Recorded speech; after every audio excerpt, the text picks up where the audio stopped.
દોસ્તો નમસ્કાર. આવડી જશે આજનો ટોપિક છે આવડી જશે. મિત્રો, આપણે કોઈ બાળકને હૃદયથી અથવા તો એમ જ કહી નાખીએ કે તને આવડી જશે તો બાળકને રિયલમાં આવડી જ જાય છે. કારણ કે બાળકને તમારું પ્રોત્સાહન જોઈએ છે, માનસિક અને એને તમારા હૃદયનું પ્રોત્સાહન જોઈએ છે. એને તમારી જોડે કંઈ બહુ મોટી અપેક્ષા નથી હોતી, પણ કોઈ પણ બાળક હોય, વિદ્યાર્થી હોય, યુવાન હોય, એને તમે એમ કહો કે તને આવડી જ જશે, આવડી જ જાય, કેમ ના આવડે, બસ આવી એક હકારાત્મક વાત કરશો કે પેલું બાળક, વિદ્યાર્થી અથવા તો યુવાન હશે અથવા તો તમારું સંતાન હશે, એ ખુશ થઈ જશે. કારણ કે મને આવડી જશે એવું કીધું છે આમણે, એટલે મને આવડી જ જશે. અને એને આત્મવિશ્વાસમાં પણ વધારો થશે. કારણ કે આત્મવિશ્વાસ ક્યારે વધે છે? જ્યારે સામેની વ્યક્તિ તમને પ્રોત્સાહન આપે છે, પ્રેરણા આપે છે, ત્યારે જે આત્મવિશ્વાસ છે એમાં ખૂબ વધારો થાય છે. મિત્રો, અમુક ઘણા બધા આવા ઘટનાઓ બનેલી છે જે મારા ગામની અંદર જ સત્ય ઘટનાઓ બનેલી છે કે જે શિક્ષકો કેવા પોઝિટિવ હોય છે. એક શિક્ષક પિતા એના બાળકને ઘરે ભણાવી રહ્યા હતા અને બાળકને પૂછતા હતા કે ભાઈ, ગુજરાતની રાજધાની કઈ? ત્યારે પેલા બાળકે કહ્યું કે હિંમતનગર. પેલા બાળકના પિતા, શિક્ષક પિતા ખુશ થઈ ગયા. એટલી જ વારમાં બીજા એક શિક્ષક પેલા શિક્ષકને મળવા આવતા હતા જે પોતાના બાળકને ભણાવી રહ્યા હતા. એમણે આ હિંમતનગર વાત કરી કે ભાઈ, ગુજરાતની રાજધાની કઈ? હિંમતનગર કીધું એટલે પેલાને નવાઈ લાગી કે આ તાલીઓ પાડે છે, એનો પપ્પા તો ખોટી વાત કહેતો. એમને ટકોર કરી કે ભાઈ, તારા છોકરાને તે રાજધાની પૂછી ગુજરાતની ને એ કહે છે હિંમતનગરને, તું ખુશ થઈ ગયો? આ બરાબર ના કહેવાય. કે બરાબર જ છે. પરમ દિવસ મેં દીકરાને પૂછેલું કે ભાઈ, ગુજરાતની રાજધાની કઈ? તે મૌન થઈ ગયેલો, એ ડરી ગયેલો કે મારે શું કહેવું. પછી ગઈકાલે મેં એને પૂછ્યું કે ભાઈ, ગુજરાતની રાજધાની કઈ? તો એને કહેલું મારું ગામ ગઢા. આજે હિંમતનગર સુધી આવ્યો છે. કાલે અથવા તો પરમ દિવસે એ ગાંધીનગર સુધી પહોંચી જશે. વિચારો મિત્રો, એક શિક્ષક પિતાની હકારાત્મકતા, એ એક શિક્ષક આટલો પોઝિટિવ હોય, એને દુઃખ પણ થયું હશે અંદર કે મારો દીકરો ખોટું બોલી રહ્યો છે, પણ જો એને ધમકાવી નાખે, દીકરાને ધમકાવી નાખે, તો દીકરાને ભણવા પ્રત્યે નફરત થાય. એટલે એક પ્રેમાળ પિતાએ, એક પ્રેમાળ શિક્ષકે પોતાના દીકરા વિદ્યાર્થીને હકારાત્મક ભાવોથી એનું આગમન કર્યું અને એને જે પણ કહ્યું એનો સ્વીકાર કરી લીધો. મિત્રો, આજના એઆઈના જમાનામાં મા બાપે, શિક્ષકે, પ્રોફેસરે આવું કરવાની જરૂર છે. કેમ કે જો વિદ્યાર્થીને તમે એમ કહેશો કે તને કંઈ નહીં આવડે, તો એને આવડતું હશે તોય ભૂલી જશે. કારણ કે એ માનસિક વિચારોમાં ખોવાઈ જશે, એના ઉપર વિચારોનું વાવાઝોડું આવી જશે. મિત્રો, કેમ કે એક મોટી ઉંમરની વ્યક્તિ, એક શિક્ષક, પ્રોફેસર અથવા તો માતા પિતા જ્યારે એના બાળકને અથવા તો એના વિદ્યાર્થીને કહે છે કે તને કંઈ નહીં આવડે, ત્યારે પહેલાંના મગજના તંતુઓ બદલાઈ જાય છે, એના ઉપર વિચારોનું વંટોળ આવી જાય છે અને નકારાત્મક વિચાર તો થઈ જાય છે. વિદ્યાર્થી હોય, વિદ્યાર્થીની હોય, બાળક હોય કે યુવાન હોય. તો મિત્રો, તમે એને પોઝિટિવ લો. જો બાળકને થોડું ના આવડ્યું હોય, પહેલા દિવસ તો કોઈને પણ ના આવે. અહીંયા આ પૃથ્વી પર, આ સંસારમાં બધા જ શીખીને આવતા નથી. કોઈકને થોડી કંઈક જુદી કલા હોય છે, કોઈકને એની કલા હોય તો કલાને પણ વખાણો, પ્રશંસા કરો. એને લખતા ના આવડતું હોય તોય તમે વખાણો, બેટા ચિંતા ના કર, આજે તને લખતા નથી આવડતું, કાલે તને આવડી જશે. એને કમ્પ્યુટર ના આવડતું હોય તોય તમે થોડા એના વખાણ કરો કે બેટા ચિંતા ના કર, તને આવડી જ જશે. મિત્રો, હું મારા વિદ્યાર્થીઓને હંમેશા, ગમે તેવા વિદ્યાર્થીઓ ઠોઠ આવતા હોય, એમને એમ જ કહું છું કે તને આ પ્રકરણ આવડી જ જશે. આજે નહીં તો કાલે આવડશે, પણ આવડી જ જશે, ચિંતા ના કર. અને મિત્રો, મારો અનુભવ છે 25 વર્ષનો કે વિદ્યાર્થીઓને આવડી જ જાય છે. મિત્રો, એક બીજો મારો કિસ્સો મારા ગામનો જ છે, મારા ગઢા ગામનો. અમે બધા છોકરાઓ ભણતા હતા બીજા, ત્રીજા, ચોથા ધોરણમાં. ત્યારે 1 થી 7 ધોરણની પ્રાર્થના એક જગ્યાએ થાય, ઓમ તસ્સ પ્રાર્થના બોલાય. અને પછી પ્રાર્થના પછી સાહેબો પલાખા પૂછે. પલાખા એટલે ભાઈ 2 ગુણ્યા 2 બરાબર કેટલા થાય, 2 દુના કેટલા થાય, 3 દુના કેટલા થાય.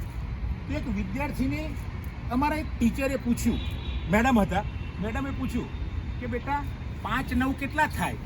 તો પેલો છોકરો બોલ્યો ગઢા. મેડમ ખુશ થઈ ગયા. તો બીજા છોકરાઓ અને બીજા શિક્ષકો અવાક થઈ ગયા કે મેડમ 5 9 ગઢા કીધું, આ તો ગામનું નામ કીધું છે ને, તો કેમ ખુશ થઈ ગયા ટીચર? પછી ફરીથી બેસાડી દીધું એ છોકરાને. બરાબર છે બેટા, કાલે ફરીથી તૈયાર થઈને આવજે, એવું કીધું મેડમે પેલા છોકરાને. બીજો એક છોકરો ઊભો થયો અને મેડમે પૂછ્યું કે ભાઈ 5 9 કેટલા? તો પેલા છોકરાએ કીધું 44. તો મેડમ એના પર ગુસ્સે થયા અને મેડમે કહ્યું કે 44 ગુસ્સે થયા એટલે બીજા બાળકોને શિક્ષકોને પણ એમના પ્રત્યે થયું કે આ મેડમ કેમ ગુસ્સે થયા આના પર. પહેલાં તો ગઢા કીધું હતું, આ તો 44 એટલે 45ની નજીકમાં છે, છતાંય મેડમ ગુસ્સે કેમ થયા. તો મેડમને પૂછવામાં આવ્યું, તો મેડમ કે તમે આના પર ગુસ્સે કેમ થયા? પહેલાં એ તો 5-9 ગઢા કહ્યું અને આ 5-9 45 કહે છે, એટલે 44 કહે છે, છતાંય તમે ગુસ્સે કેમ થયા? તો મેડમે કહ્યું, આ વિદ્યાર્થી જે 5-9 44 બોલ્યો હોશિયાર છે, એને તો આવડવું જ જોઈએ. પેલો તો હજુ શીખે છે, એને તો કંઈ આવડતું જ નથી, એટલે ગઢા સુધી ગયો છે. એટલે કાલે ધીમે ધીમે બદલાતો 20, 25, 30, 40, 45 સુધી આવી જશે એવો મેડમને ભરોસો હતો. એટલે હું તો એ વખતેના શિક્ષકના જે આચાર્ય હતા, આચાર્યએ મેડમને નમસ્કાર કરીને કહ્યું, મેડમ તમે ખૂબ પોઝિટિવ છે, એમની જબરજસ્ત પ્રશંસા કરી. તો મિત્રો આ આચાર્ય પણ એક હોશિયાર કહેવાય, એક સમજદાર કહેવાય કે એક મેડમને એક વિદ્યાર્થી પલાખામાં 5-9 45ની જગ્યાએ ગઢા જવાબ આપે છે અને મેડમ ખુશ થઈ જાય છે, એક શિક્ષિકા મેડમ ખુશ થઈ જાય છે અને પ્રિન્સિપાલ એમની પ્રશંસા જાહેરમાં કરે છે કે આવા મેડમ હોય તો કોઈ બાળક ઠોઠ ના રહી જાય, કોઈ બાળક અભણ ના રહી જાય, અથવા તો મને નથી આવડતું એવું કોઈ બાળક કહેશે નહીં. તો મિત્ર આવી તો કેટલી ઘટનાઓ આપણા જીવનમાં બની છે કે બાળક પહેલા દિવસે સ્કૂલમાં આવશે તો એને એકડો આવડવાનો નથી, કક્કો નથી આવડવાનો, ABCD નથી આવડવાનું, 1 2 3 4 નથી આવડવાનું, તો કેવી રીતે થશે? આવો જ એક કિસ્સો બનેલો ખીમજીભાઈ કાનડિયા, જે મારા પિતાશ્રી છે, દિલ્હીમાં અબ્દુલ કલામનો એવોર્ડ લેવા ગયેલા. મારા પપ્પા પણ શિક્ષક હતા, આદર્શ શિક્ષક તરીકેનું બિરુદ. તો એ અબ્દુલ કલામનો એવોર્ડ લેવા ગયેલા, ત્યાં સવારમાં ટહેલવા નીકળ્યા છે અને એક હિન્દી મીડિયમની સ્કૂલમાં ઘૂસી ગયા. ત્યાં એક શિક્ષક પેલા બાળકને મારી રહ્યો હતો, એને 1 નહોતું આવડતું લખતા, તો મારી રહેલો. તો મારા ફાધરે એમને કીધું, કેમ મારો છો? પેલા અમને હિન્દીમાં વાત કરી કે તમારે બધી શી પંચાયત છે, મારા વિદ્યાર્થીનો હું ગમે તે કરું. તો નાના કાકા કહો તો ખરા. પછી કે આને એકડો આવડતો નથી. મારા ફાધરે એમના ખિસ્સામાં રહેલી ફૂટપટ્ટી કાઢી ખીમજીભાઈ કાનડિયાએ અને કહ્યું કે આના દ્વારા તમે લખાવો. કારણ કે પહેલા ધોરણમાં તો એકદમ છોકરો આવડશે, એકડો આવડશે, અને પેન પકડતા જ ના આવડે. તો પેલા છોકરાએ 1 સેકન્ડની અંદર પલવારમાં 1 લખી નાખ્યો, 1 લખી નાખ્યો. બરો શિક્ષક પણ ખુશ થઈ ગયો. તો એને કીધું કે આપ શું કરો છો? મારા ફાધરે કીધું કે હું પણ એક ગામડાનો શિક્ષક છું, મને તો ગુજરાતી પણ પૂરી આવડતી નથી, મારી ગામઠી ભાષામાં હું બોલી શકું છું, મારા જિલ્લાની, પણ હું બાળકને કેવી રીતે ભણાવવું એ હું બરાબર સમજી શકું છું. એટલે તો મિત્રો મારા ફાધરને આદર્શ શિક્ષકનો એવોર્ડ મળે, કેટલા એવોર્ડ મળે, અને છેલ્લે અબ્દુલ કલામ પૂર્વ રાષ્ટ્રપતિનો પણ એમને એવોર્ડ મળેલો છે. તો આવા તો કેટલાય પ્રોફેસરો મેં જોયા છે કે બહુ પોઝિટિવ હોય છે. ધારો કે સુભાષ પાંડર પ્રોફેસર મારા મિત્ર છે, એમની વાત કરું તો વિદ્યાર્થીને ક્યારે ખખડાવે નહીં કે તમને આવડી જશે.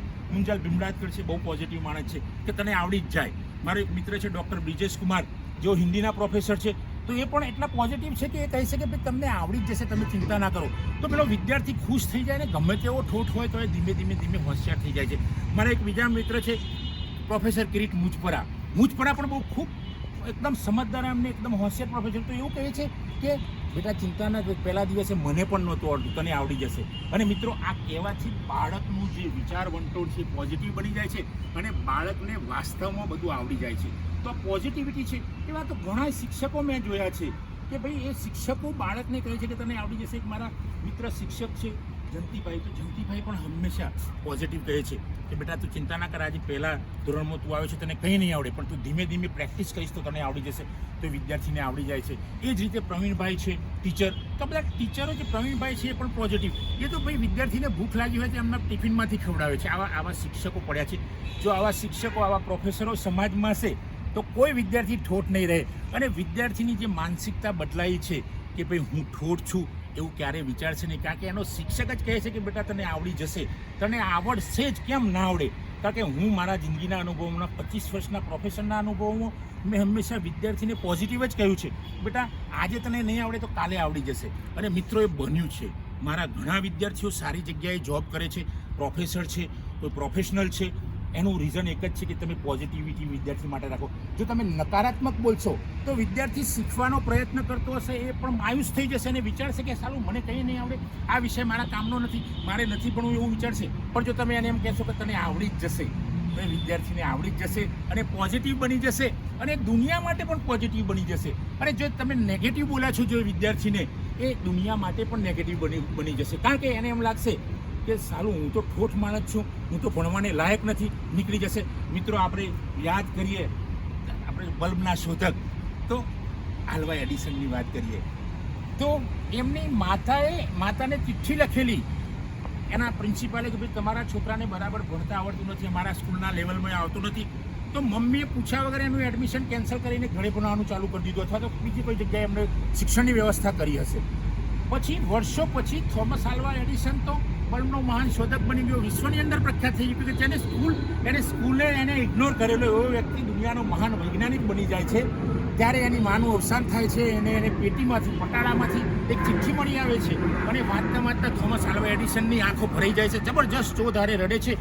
અને ત્યારે એને ખબર પડે છે કે મારી માના ઉપર પ્રિન્સિપાલે પત્ર લખેલો અને એમાં લખ્યું છે કે તમારો છોકરો તો એટલો ડલ છે કે અમારી સ્કૂલમાં ચાલે એવો નથી. પણ મારી માએ મને ઊંધો કીધેલું એ વખતે મેં પૂછેલું કે બેટા તું એટલો હોશિયાર છે કે આ સ્કૂલમાં તારા લેવલના કોઈ છોકરાઓ નથી એટલે તને ઘરે ભણાવવો પડશે. તો મિત્રો, આવી જો માતાઓ હોય, આ માં 100 શિક્ષકની ગરજ નહીં, લાખો શિક્ષકની ગરજ ચાલે છે. અને આવી માઓ હોય ત્યાં થોમસ આલ્વા એડિસન પાકશે, ત્યાં અબ્દુલ કલામ પાકશે, ત્યાં ડૉક્ટર બાબા સાહેબ આંબેડકર પાકશે, આવા હોય ત્યાં ગાંધી પાકશે, સરદાર પાકશે. તો મિત્રો, તમે હંમેશા પોઝિટિવ જ કહો. બાળકને, વિદ્યાર્થીને, યુવાનને, તમે એના ટીચર હોય, તમે પ્રોફેસર હોય, મા બાપ હોય, વાલી હોય, તો પણ એને પોઝિટિવ કહો. એટલું જ કહો, આવડી જશે, આવડી જશે, આવડી જશે. મિત્રો, જો આ મારો વિડીયો પસંદ આવ્યો હોય એને લાઈક કરો, શેર કરો, કોમેન્ટ કરો અને જો મારી ચેનલ સબસ્ક્રાઈબ ન કરી હોય તો સબસ્ક્રાઈબ કરો. Thank you very much. જય હિન્દ, જય ભારત.